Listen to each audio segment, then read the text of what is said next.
Hello and thanks for tuning in for this episode of Eagle Talk. We've been off for a while, but it'll be a fun show today. We touch base with your Brockport lacrosse team as they were in action over the weekend, and football is months away, but Brockport is hard at work looking for ways to get better. We have that story and much more coming up next.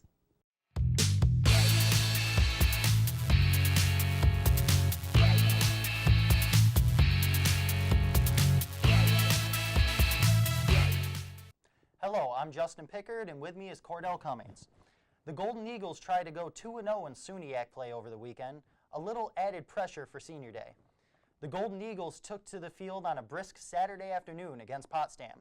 First quarter, the Bears strike first. Chris Grandiello dishes it off to Ryan Walderon with a beautiful strike. Potsdam goes up 1-0.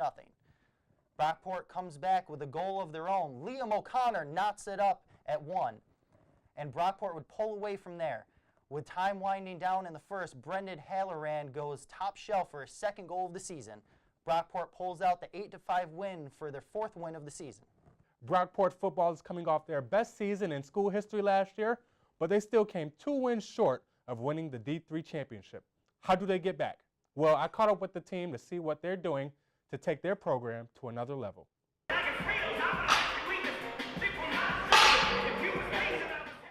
The foundation for success starts in the weight room for the Brockport football team. Because we're all here sweating, working hard together, going through pain together, so it makes you build and get stronger together. It's unreal. The music changes. I know Coach Miller usually has different playlists or whatever every day.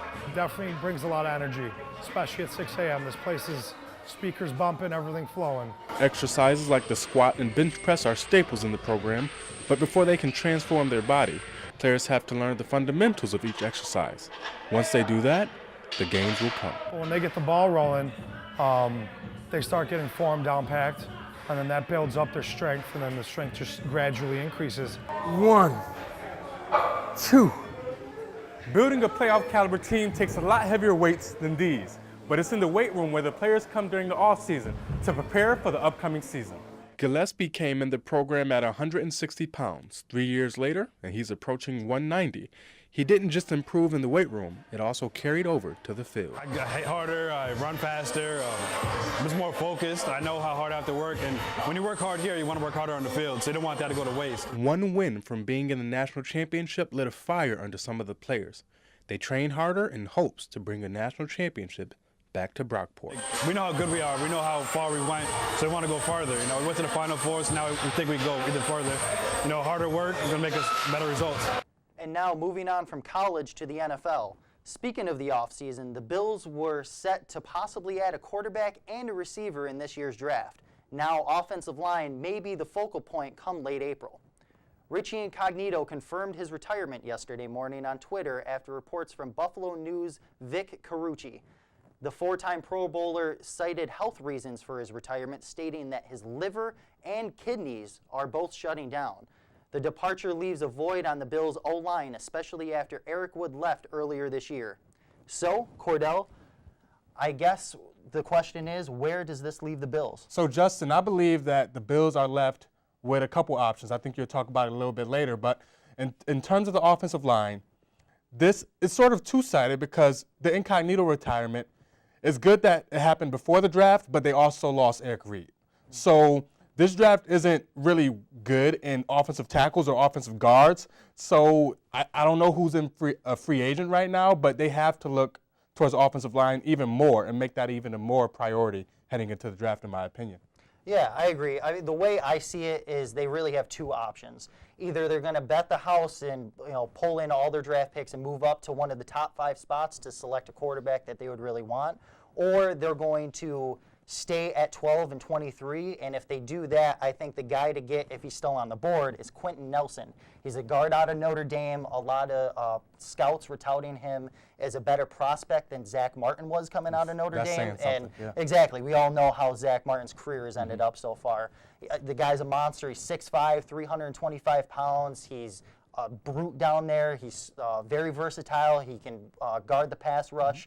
No matter who they put back at quarterback, they're going to feel a lot safer with that man in front of him than anyone else. I think a way they can go is they might not have to go in the first round and try and stay at the 12th spot to get Quentin Nelson.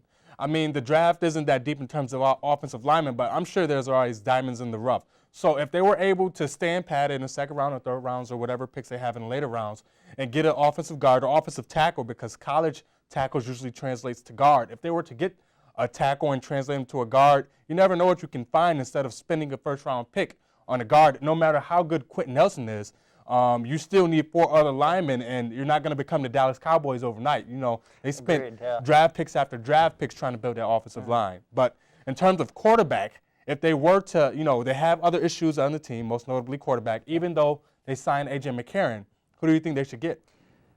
Me personally, what I think they should do if they move up into one of the top 5 picks there is get Baker Mayfield.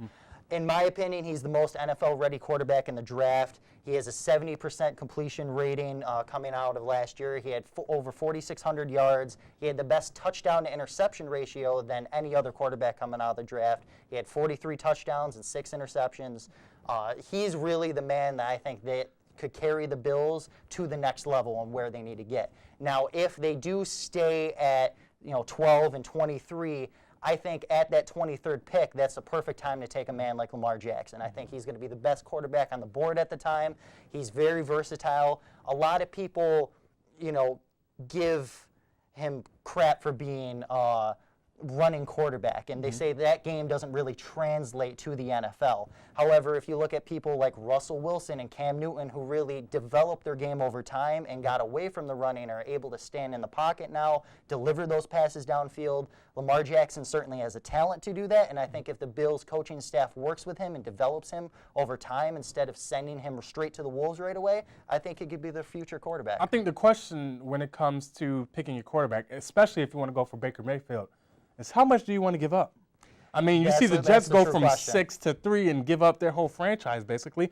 And if they don't hit on this quarterback, whoever it be, whether it's Mayfield, Allen, Jackson, which I doubt is going to go that early, they're going to be set back for years, and they're already a failing franchise. So if you're the Bills, do you stand pat at 12 and just hope someone falls, or are you going to stand pat at 12 and 23 and just try to build around, whoever it may be, maybe McCarron? I mean, you don't know what's going to happen in next year's draft. This draft class is the year of the quarterback.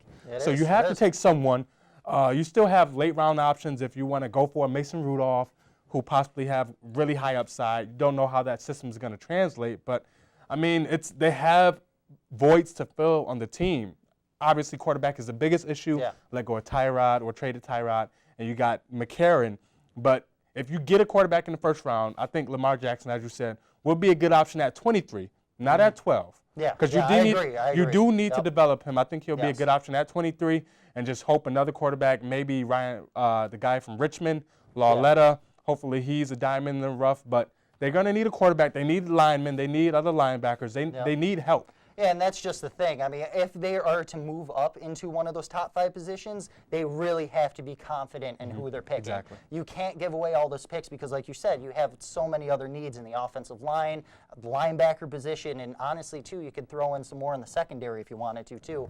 I mean, when you're sitting at 12, you got people like Minkah Fitzpatrick and Denzel Ward still there. If they fall. Well, that's the thing. If they fall, but if they do, those are great talents that could really make the Bills' secondary into possibly a second Legion of Boom. I mean, they have the talent there. They just need to add a few more players, and I think they're there. So I think the safest bet for them, and I think the most logical way, is to keep those picks, go with somebody with the 12th pick, and then get Lamar Jackson later, because then you're not spending your whole bank on a quarterback to go up and get him. You can let him fall to you, and then you also get good quality picks in the meantime. Yeah, all in all, I think they'll have to leave the draft drafting at least one quarterback to tutor and have someone behind McCarron to at least learn and grow. Yes. If you can't get the top 2 prospects, hopefully someone falls. A good trade comes your way, but you got to pick one. Yeah, exactly. But that does it for this episode of Eagle Talk. Thank you for tuning in.